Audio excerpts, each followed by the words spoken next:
Assalamualaikum warahmatullahi wabarakatuh. Perkenalkan, nama saya Cynthia Nuranisa dan NPM 221000174 dari kelas D. Di sini saya akan membacakan buku dengan judul Dunia Sophie pada bab Socrates, yang mana buku ini dikarang oleh penulis bernama Jostein Gaarder. Nah, Jostein Gaarder ini mengajak kita untuk belajar filsafat bersama dengan Sophie Amundsen, seorang pelajar dari Norwegia berusia 14 tahun.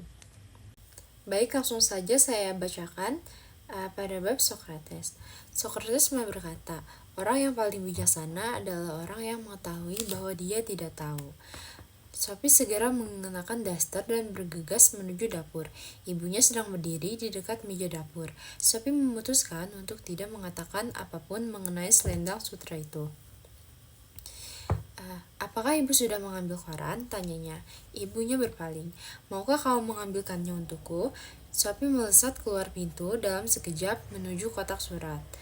Hanya koran, dia tidak boleh berharap akan mendapat jawaban dalam waktu dekat, kiranya. Di halaman depan koran itu dia baca sesuatu mengenai batalion PBB Norwegia di Lebanon. Batalion PBB, bukankah itu capos yang terdapat pada kartu dari ayah Hilda? Namun perangkonya Norwegia, barangkali para serdadu PBB Norwegia mempunyai kantor pos sendiri. Kamu menjadi sangat tertarik pada koran, kata ibunya ketika Sophie kembali ke dapur. Untungnya, ibunya tidak lagi berbicara tentang kotak surat dan sebagainya, baik ketika sarapan maupun selanjutnya pada hari itu. Ketika ibunya pergi berbelanja, Sophie membawa surat mengenai takdir ke sarang. Dia terkejut melihat sebuah amplop putih kecil di samping kaleng kue dengan surat-surat lain dari sang filosof. Sophie yakin sekali dia tidak meletakkannya di sana. Amplop ini juga basah di sudut-sudutnya, dan di situ terdapat beberapa lubang persis seperti yang telah diterimanya kemarin. Apakah sang filosof telah datang ke sini? Apakah dia tahu tentang tempat persembunyiannya, tentang tempat persembunyian rahasianya? Mengapa amplop itu basah? Semua pertanyaan ini membuat kepalanya pusing. Dia membuat surat itu dan membaca isinya. Sophie yang baik, aku membaca suratmu dengan penuh minat. Dan bukankah tanpa sedikit penyesalan? Sayangnya, aku harus mengecewakan berkenaan dengan undangan itu. Kita akan bertemu suatu hari nanti, tetapi mungkin agak lama juga sebelum aku dapat datang sendiri ke sana. Aku harus menambahkan bahwa mulai sekarang aku tidak lagi dapat mengirimkan sendiri surat-suratku. Lama-lama itu akan terlalu berbahaya.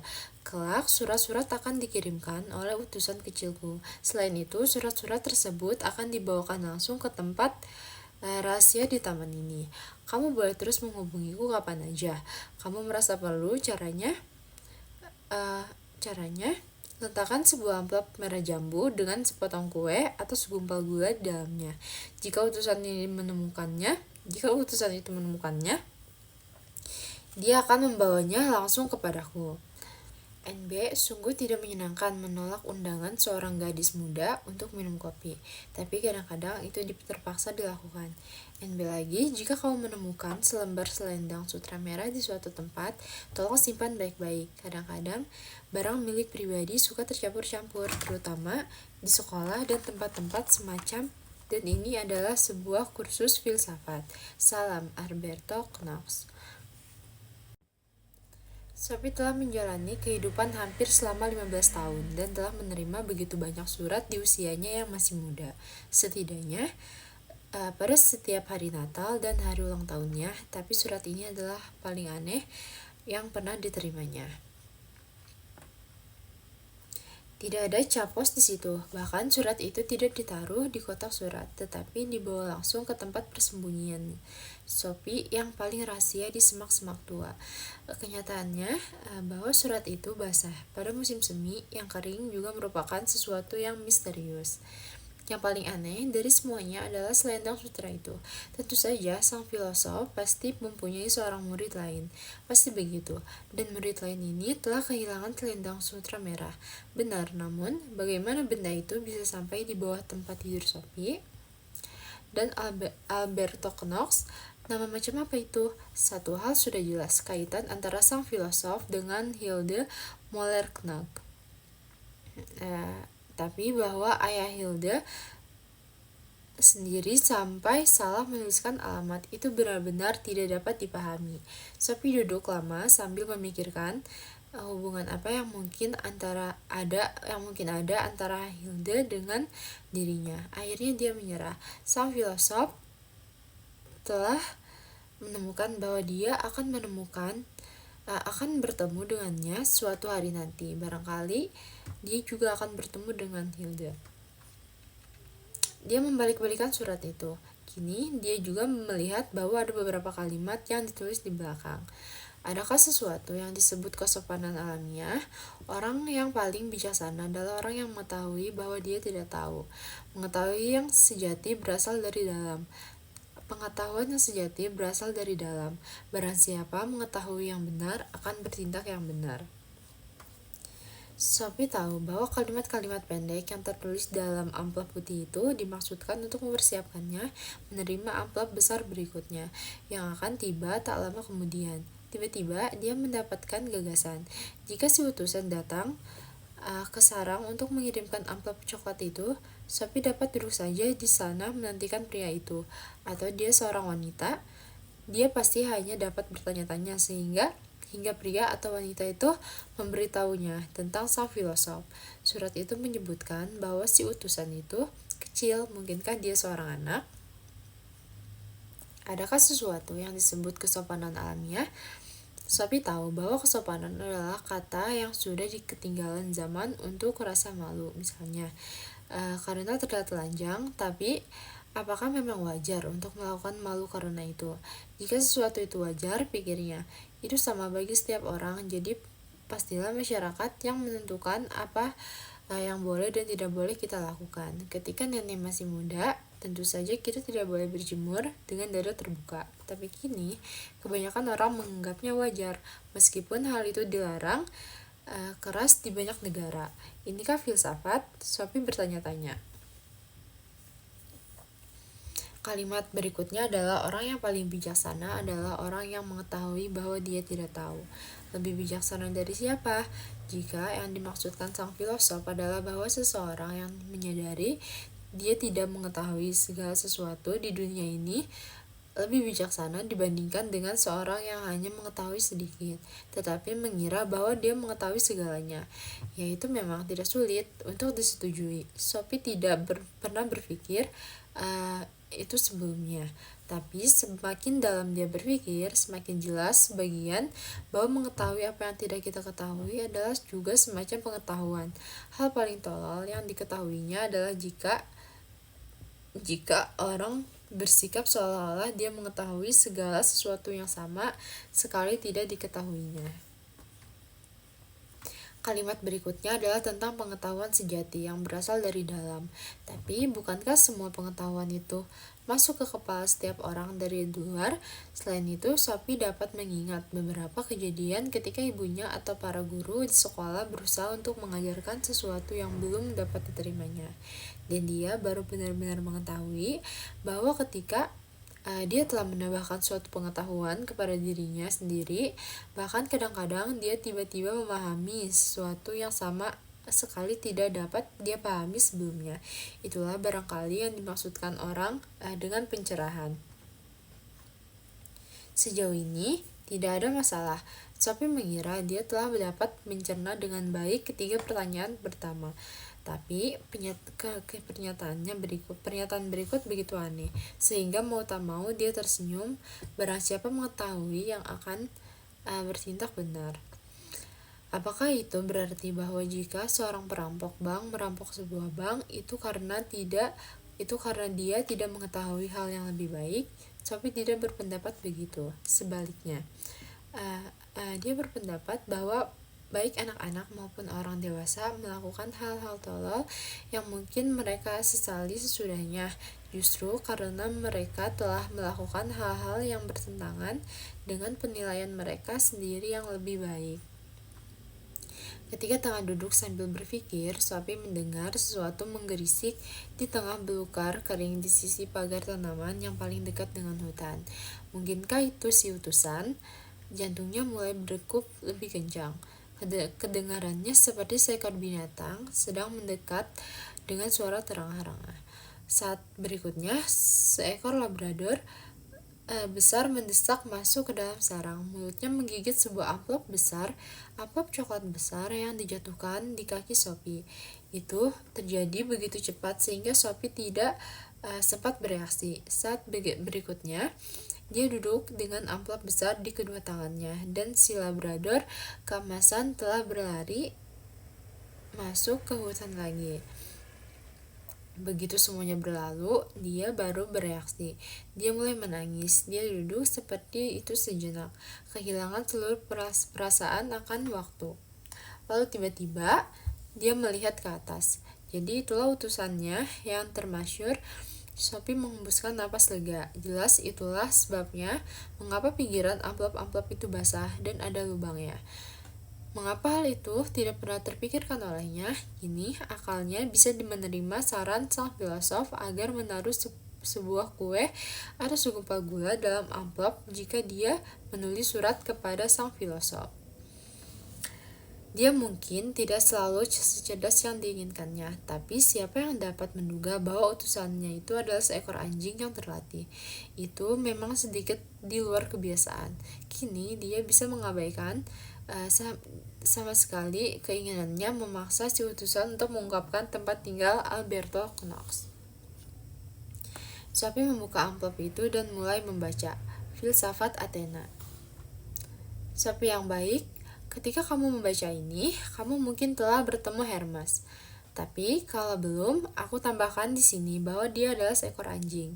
Tapi jangan khawatir, kelakuannya sangat baik dan lagi pula jauh lebih cerdas dibandingkan dengan banyak orang.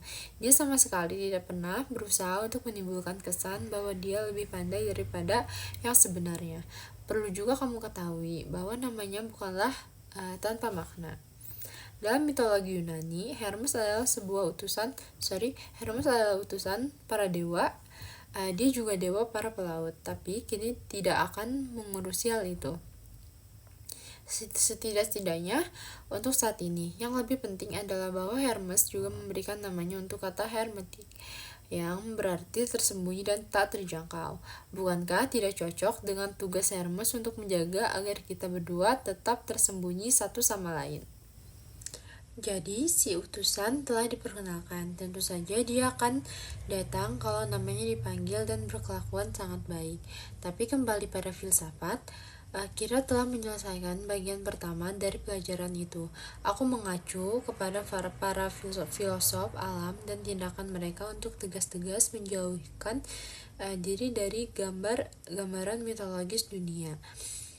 Kini, kita akan bertemu dengan 3 filosof klasik besar, yaitu Socrates, Plato, dan Aristoteles, masing-masing dengan caranya sendiri.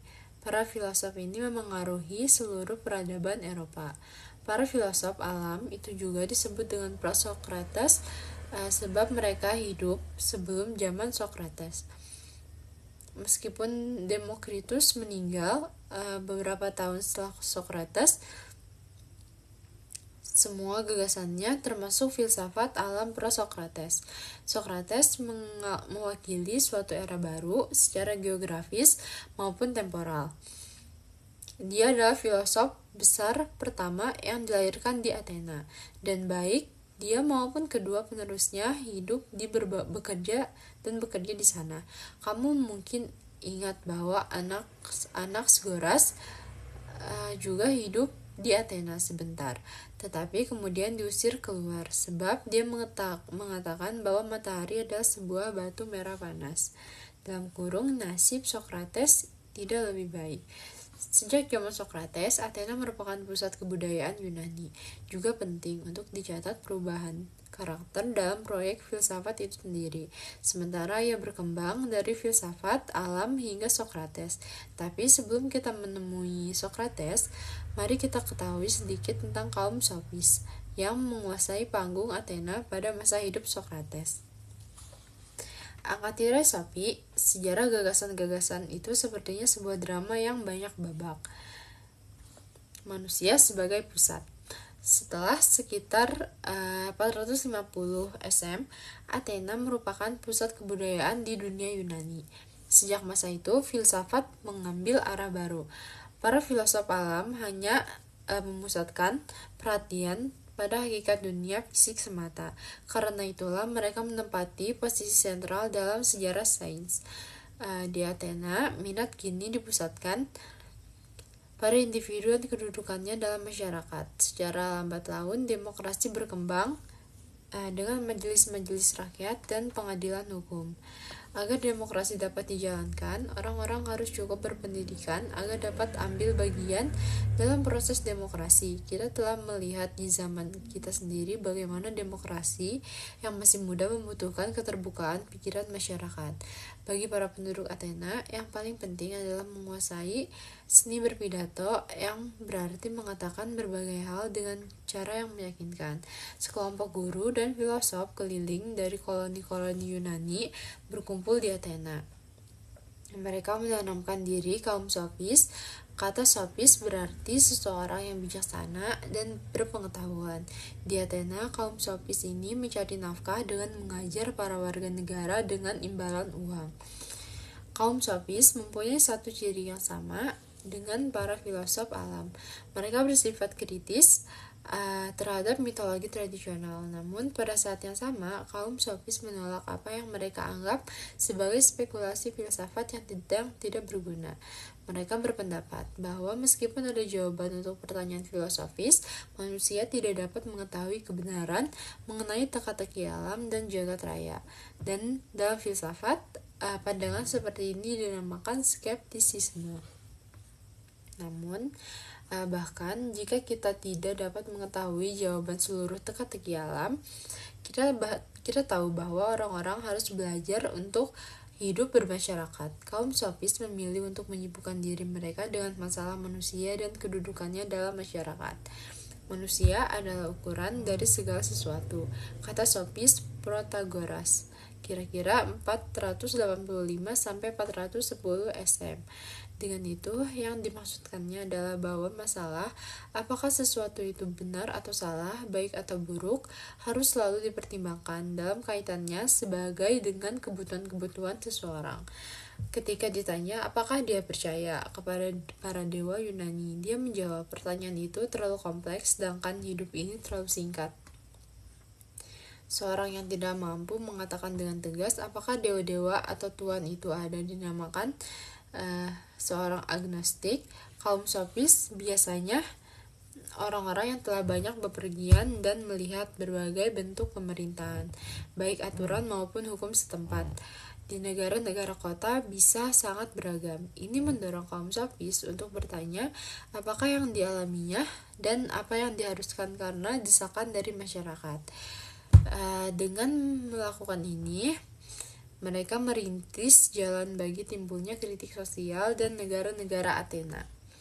Misalnya, mereka dapat mengemukakan bahwa penggunaan ungkapan seperti kesopanan alamiah tidak selalu dapat dipertahankan, sebab jika memang kesopanan itu alamiah, mestinya itu adalah sesuatu yang terlahir bersama kita, suatu bawaan lahir. Tapi apakah itu memang bawaan lahir, Sophie, ataukah itu karena desakan masyarakat? Bagi seorang yang telah menjelajahi dunia, jawabannya mestinya sederhana, adalah tindak alamiah, atau bukankah bawaan lahir? Jika kita merasa malu bertelanjang di tempat umum, sopan atau tidak jelas merupakan masalah aturan sosial. Seperti yang dapat kamu bayangkan, kaum musafir sofis itu menciptakan pergulatan sengit di Athena dengan mengemukakan bahwa tidak ada norma mutlak untuk menentukan apa yang benar dan apa yang salah. Socrates, sebaliknya, berusaha untuk membuktikan bahwa beberapa norma itu sesungguhnya mutlak dan secara universal benar. Siapakah Socrates itu? Socrates 470-399 SM barangkali adalah tokoh yang paling penuh teka-teki dalam seluruh sejarah filsafat. Dia tidak pernah menulis sebaris kalimat pun, namun dia merupakan seorang filosof yang mempunyai pengaruh paling besar terhadap pemikiran Eropa, dan itu sama sekali bukan karena cara kematiannya yang dramatis. Kita tahu bahwa dia dilahirkan di Athena, dan bahwa dia menjalankan sebagian besar hidupnya di alun-alun dan pasar-pasar untuk berbicara dengan orang-orang yang ditemuinya di sana. Pohon-pohon di daerah pedesaan tidak mengajarkan apa-apa padaku, katanya. Dia juga dapat tenggelam dalam pemikiran selama berjam-jam tanpa henti. Bahkan pada masa hidupnya, dia dianggap agak membingungkan, dan tak lama kemudian setelah kematiannya, dia dianggap sebagai pendiri sejumlah aliran pemikiran filsafat yang berbeda-beda. Kenyataannya bahwa dia begitu penuh teka-teki yang membingungkan telah memungkinkan berbagai aliran pemikiran yang berlainan untuk menyatakan dia sebagai pendirinya. Socrates, kita tahu pasti bahwa dia sangat buruk rupa, perutnya gendut, matanya menonjol, dan hidungnya pendek serta besar. Namun dikatakan bahwa batinnya sangat bahagia. Juga dikatakan bahwa Anda dapat menemukannya pada masa sekarang, Anda dapat menemukannya di masa lampau, tapi Anda tidak dapat menemukan pedanannya. Sekalipun demikian, dia dihukum mati karena aktivitas filsafatnya. Kehidupan Socrates hanya dapat kita ketahui melalui tulisan-tulisan Plato, yaitu salah seorang muridnya dan yang menjadi salah satu filosof terbesar sepanjang masa. Plato menuliskan sejumlah dialog atau diskusi-diskusi yang didramatisasi mengenai filsafat, tempat dia menggunakan Socrates sebagai tokoh utama dan juru bicaranya. Karena Plato menyuarakan filsafatnya sendiri melalui murid Socrates, kita tidak dapat yakin apakah kata-kata dalam dialog-dialog itu benar diucapkan olehnya, maka tidak mudah untuk membedakan antara ajaran-ajaran Socrates dan filsafat Plato. Masalah yang sama menimpa banyak tokoh sejarah lain yang tidak meninggalkan penjelasan tertulis. Contoh klasik tentu saja adalah ajaran Yesus. Kita tidak pernah merasa yakin bahwa Yesus dalam sejarah itu benar-benar mengungkapkan kata-kata yang dinyatakan oleh Matias dan Lukas berasal darinya. Begitu pula apa yang sesungguhnya diucapkan oleh Socrates dalam sejarah akan selalu diliputi misteri. Namun siapa Socrates sesungguhnya relatif tidak penting. Penggambaran Plato mengenai Socrates itulah yang telah mengilhami para pemikir di dunia barat selama hampir 2500 tahun. Seni berdiskusi. Hakikat seni Socrates terletak dalam fakta bahwa dia tidak ingin menggurui orang. Sebaliknya, dia memberi kesan sebagai seseorang yang selalu ingin belajar dari orang-orang lain yang diajaknya berbicara. Jadi, bukankah memberi kuliah seperti layaknya seorang guru tradisional, dia mengajak berdiskusi? Tentu saja dia tidak mungkin dapat menjadi seorang filosof termasyhur kalau dia membatasi diri dengan hanya mendengarkan orang-orang lain. Dia pun tidak hanya akan dihukum mati jika begitu, tapi dia hanya mengajukan pertanyaan-pertanyaan terutama untuk memulai percakapan, seakan-akan dia tidak mengetahui apa-apa. Dalam diskusi ini, dia biasanya berhasil membuat para penentangnya mengakui kelemahan argumen-argumen mereka, dan karena tersudut, mereka akhirnya menyadari apa yang benar dan apa yang salah. Socrates yang ibunya adalah seorang bidan sering mengatakan bahwa ilmunya itu seperti ilmu bidan. Dia tidak melahirkan sendiri anak itu, tetapi dia ada dan membantu selama kelahiran. Begitu pula Socrates menganggap tugasnya seperti membantu orang-orang melahirkan wawasan yang benar, sebab pemahaman yang sejati harus timbul dari dalam diri sendiri. Itu tidak dapat ditanamkan oleh orang lain, dan hanya pemahaman yang timbul dari dalam itulah yang dapat menuntut kepada wawasan yang benar. Akan aku kemukakan dengan lebih jelas. Kemampuan untuk melahirkan adalah suatu ciri alamiah. Dengan cara yang sama, setiap orang dapat menangkap kebenaran-kebenaran filosofis jika mereka mau menggunakan akal mereka sendiri. Menggunakan akal sendiri berarti masuk ke dalam diri sendiri dan memanfaatkan apa yang ada di sana. Dengan berlagak bodoh, Socrates memaksa orang-orang ditemuinya untuk menggunakan akal sehat mereka. Socrates dapat berpura-pura bodoh atau menunjukkan dirinya lebih tolol daripada yang sebenarnya. Kita menanamkan kita menamakan ini ironi Socrates. Ini memungkinkannya untuk terus mengungkap kelemahan pemikiran orang-orang. Dia tidak keberatan untuk melakukan ini di tengah alun-alun kota. Jika kamu bertemu Socrates, maka mungkin akan dipermalukan di depan publik.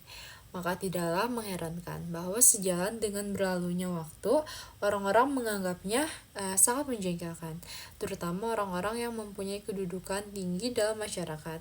Athena itu seperti seekor kuda yang lebam. Demikian perkataannya yang sangat terkenal, dan akulah pengganggu yang menyengatkannya agar beringas. Apa yang kita lakukan terhadap para pengganggu, Sophie? Suara ilahi. Bukan maksudnya untuk menyiksa sesama makhluk jika Socrates terus menyengat mereka. Suara hatinya tidak memberikan pilihan lain. Dia selalu mengatakan bahwa dia menyimpan suara ilahi dalam dirinya.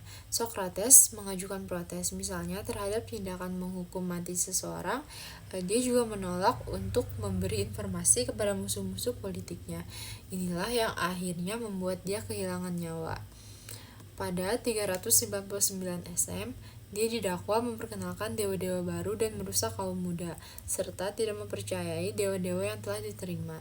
Dengan mayoritas tipis, juri yang terdiri dari 500 orang menyatakannya bersalah. Besar kemungkinan dia dapat mengajukan kelonggaran. Setidak-tidaknya dia dapat menyelamatkan nyawa dengan setuju untuk meninggalkan Athena. Tapi kalau dia melakukan ini, dia bukanlah Socrates. Dia menghargai hati nuraninya dan kebenarannya lebih tinggi dibandingkan dengan nyawanya sendiri.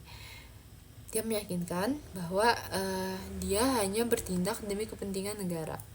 Dia meyakinkan juri bahwa dia hanya bertindak demi kepentingan negara, namun dia tetap dihukum untuk meminum racun cemara. Dan lama kemudian, dia minum racun itu di hadapan sahabat-sahabatnya dan meninggal. Mengapa Sophie? Mengapa Socrates harus pergi? Orang-orang telah mengajukan pertanyaan ini selama 2400 tahun. Namun dia bukan satu-satunya orang dalam sejarah yang mempertahankan pendiriannya hingga akhir hayatnya dan menyongsong kematiannya demi keyakinannya. Aku telah menyebutkan Yesus sebelum ini, dan sesungguhnya ada beberapa hal yang sama di antara keduanya. Baik Yesus maupun Socrates adalah tokoh yang penuh teka-teki, juga bagi rekan-rekan sezaman mereka. Tak ada satupun di antara mereka menuliskan sendiri ajaran-ajarannya, maka kita terpaksa mempercayai gambaran yang kita dapatkan tentang mereka dari murid-murid mereka. Tapi kita tahu bahwa mereka berdua adalah jagoan dalam seni berdiskusi. Mereka berdua berbicara dengan keyakinan diri yang khas, yang dapat memikat tetapi juga menjengkelkan orang. Dan yang tak kalah penting, mereka berdua percaya bahwa mereka berbicara atas nama sesuatu yang lebih besar daripada mereka sendiri. Mereka menentang kekuasaan masyarakat dengan mengecam segala bentuk ketidakadilan dan korupsi. Dan akhirnya aktivitas mereka mengakibatkan mereka kehilangan nyawa. Pengadilan Yesus dan Socrates juga menunjukkan kesejajaran yang sangat jelas. Mereka berdua dapat menyelamatkan diri dengan memohon belas kasihan, namun mereka merasa mempunyai sebuah misi yang pasti gagal kecuali jika mereka tetap teguh pada pendirian hingga akhir hayat. Dengan menyongsong kematian secara berani, mereka berhasil mendapatkan pengikut yang sangat banyak juga setelah mereka meninggal.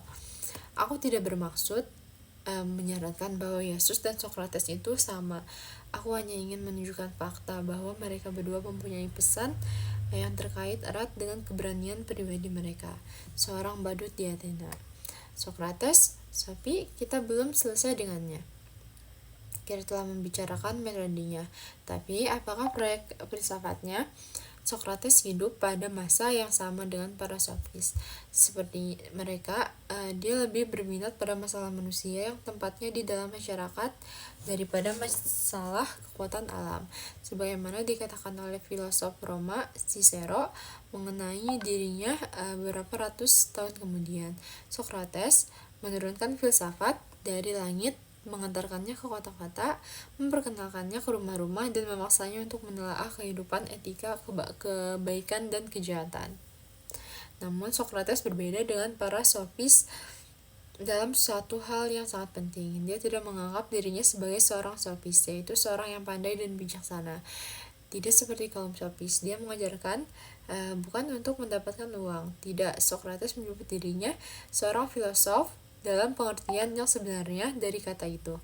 Kata filosof sesungguhnya berarti orang yang mencintai kebijaksanaan. Apa kamu duduk dengan nyaman, Sophie?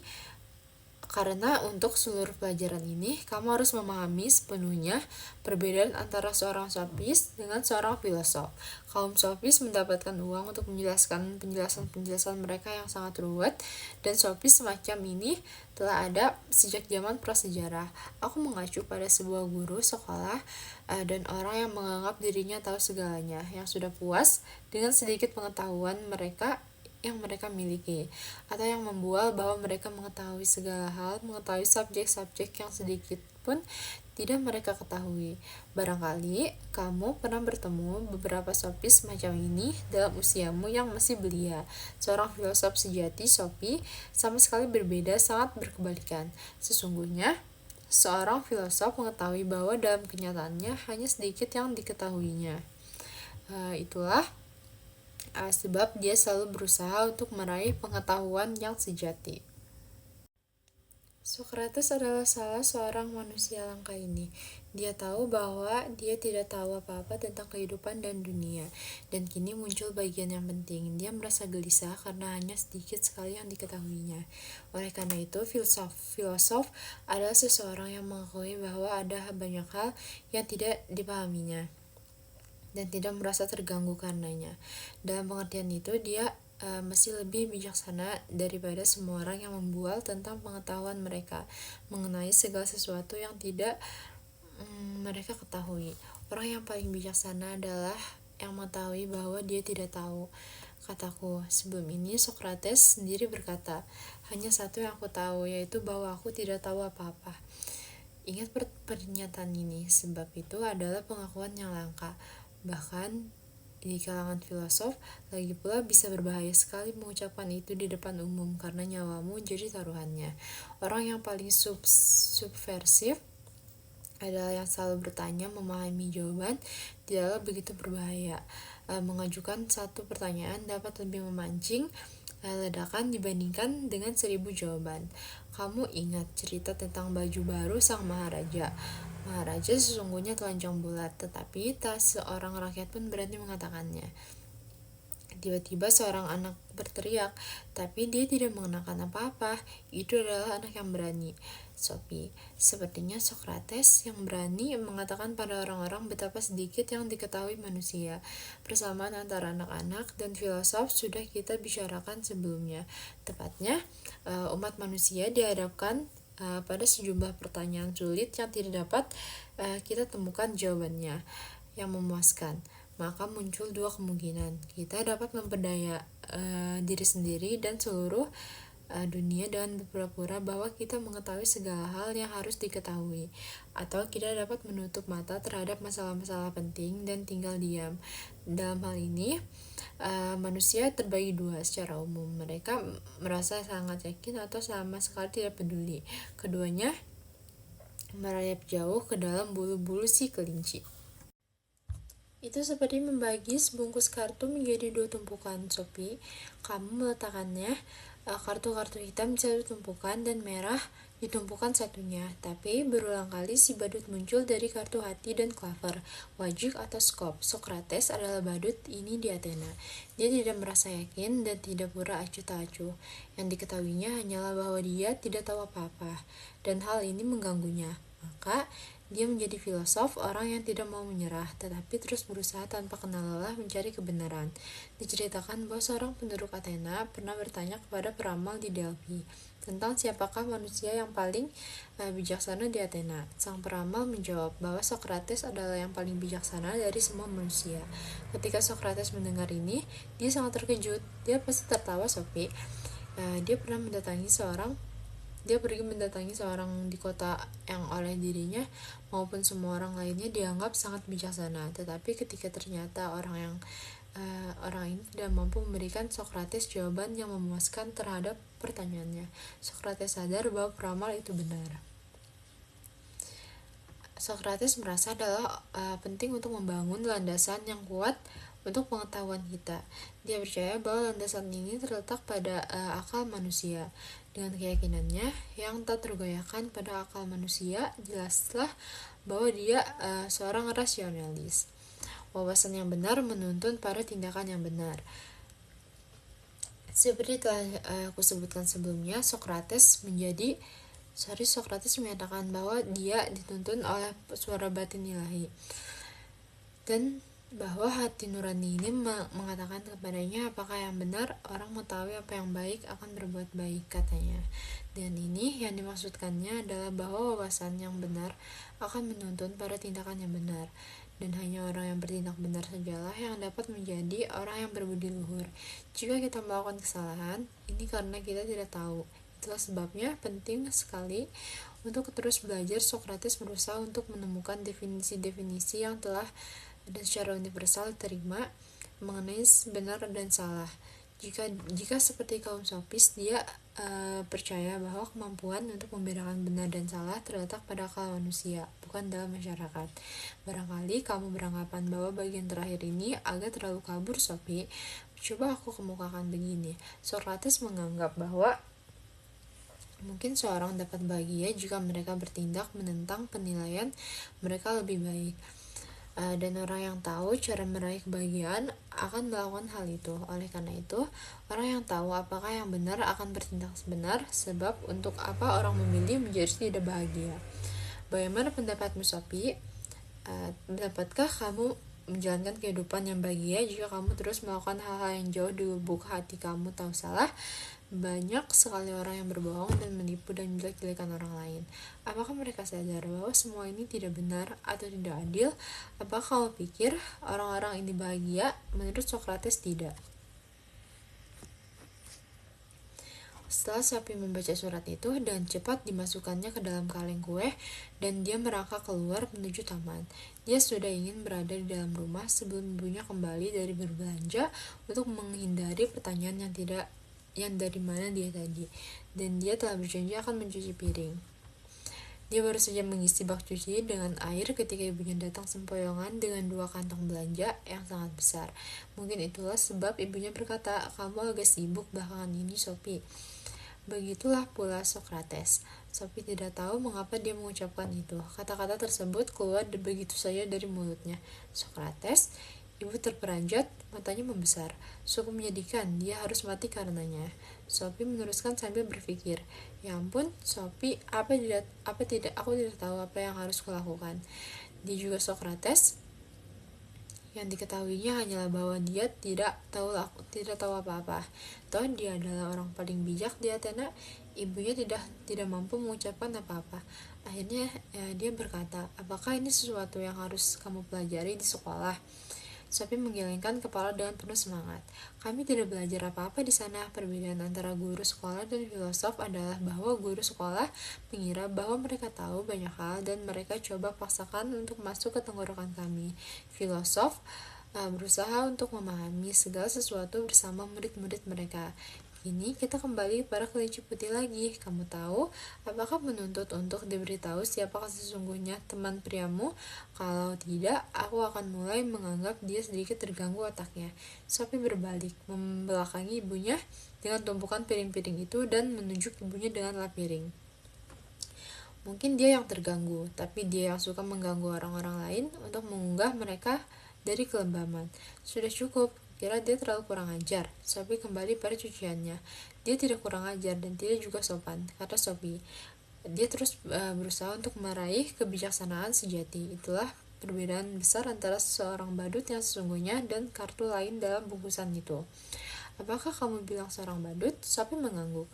Apakah ibu berpikir tentang kenyataan bahwa ada banyak hati dan wajik dalam sebungkus kartu dan banyak skop dan cover, tapi hanya ada satu badut?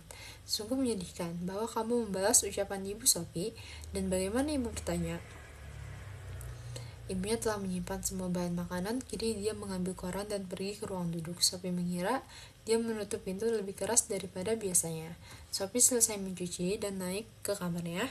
Dia telah meletakkan selendang sutra yang merah di rak lemari dinding yang paling atas bersama dengan balok-balok Lego. Dia menurunkan dan mengamati dengan cermat. Hilda,